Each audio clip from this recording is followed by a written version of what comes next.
Have you ever asked yourself, what's the greatest final fight in film history? If you ask your granddad, he might say the scene from The Good, the Bad, and the Ugly. If you ask your father, he might say the scene from Alien. And if you ask me, I say f your granddad and f your daddy too. This right here, this is the I mean, it has everything you want. You want good choreography? It got that. You want big action set pieces? It has that. You want emotional moments? It got that too. And if you want biblical references, I don't know who's asking for that, but it got that too. Anakin versus Obi-Wan is generally a masterpiece that I feel like will never be replicated ever again. I'm willing to take it that far, bro. If you disagree, let me tell you why I'm right and you're wrong. The whole third act of Revenge of the Sith is just goated, bro. Like, from the moment Anakin betrays the Order and sides with Palpatine, and then we get Order 66, which is iconic for a reason, leading to the inevitable confrontation between Anakin and Obi-Wan. A scene I know word for word, by the way. It's just such a memorable piece of dialogue, like something that I'll never forget.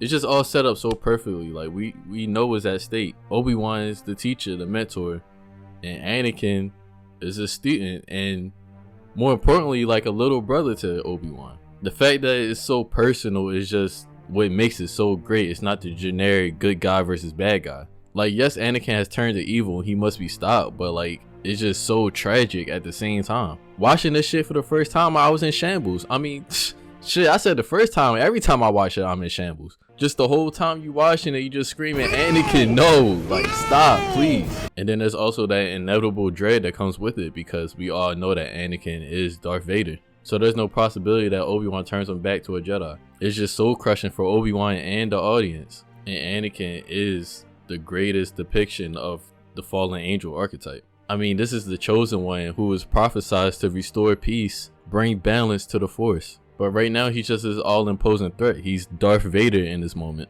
He was the strongest Jedi in the Order, and right now, he's at his strongest he's ever been. And Obi-Wan has a sworn duty to stop him. And it's like things could have been so different. Like, obviously, I'm not going to defend Anakin from like any of his actions, but he was manipulated and groomed from like one of the only people that he trusted. Someone that was almost like a father figure to him, since he didn't have one. One of the few people that he felt like he could turn to, because he couldn't turn to his allies. His allies never trusted him from the beginning. They didn't give him a fair shake from the start. And it's really interesting how they show like them having a fear of a certain outcome that hasn't even happened yet.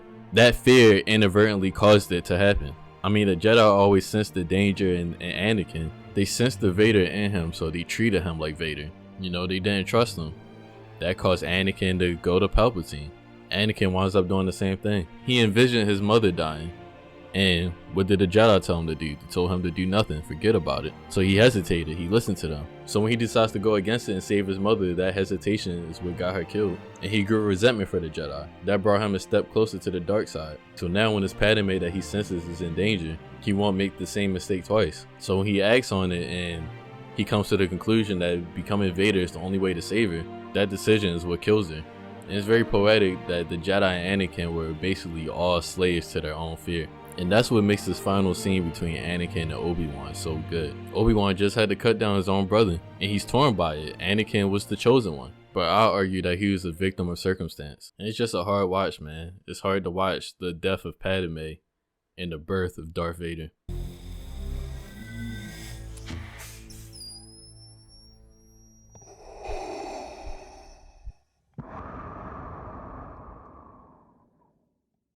But yeah, man, I just wanted to express my love for what I feel like is the greatest final fight in movie history. I know I came off objective, but obviously it's a subjective based topic. So let me know what y'all think. Like, obviously Anakin versus Obi-Wan is my favorite, but shit, there's a lot of good ones out there. So let me know down below. That's your favorite.